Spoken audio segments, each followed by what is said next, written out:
কেন্দ্রীয় মন্ত্রিসভাতে এক দেশ এক ভোট এইটা পাশ হলো, এটাকে আপনি কিভাবে দেখছেন স্যার?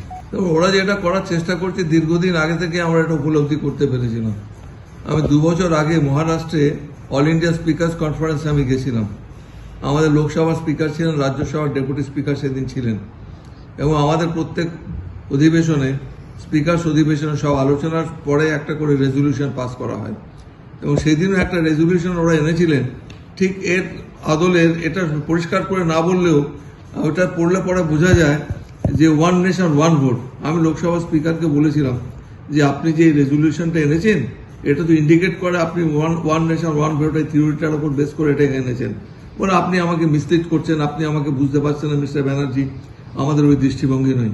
কিন্তু আমি দেখছি যে আমি সেদিন যেটা আশঙ্কা করেছিলাম সেটাই আজকে বাস্তবায়িত হচ্ছে। ওরা এটা এনেছেন। আমি জানি না সংবিধান থেকে এরা কতটা অনুমোদন পাবেন এই ব্যাপারটা নিয়ে, সেটা যারা সংবিধান বিশেষজ্ঞ তারাই বলবেন, আদালত আছে, ব্যাপারটা অনেক দূরেই যাবে।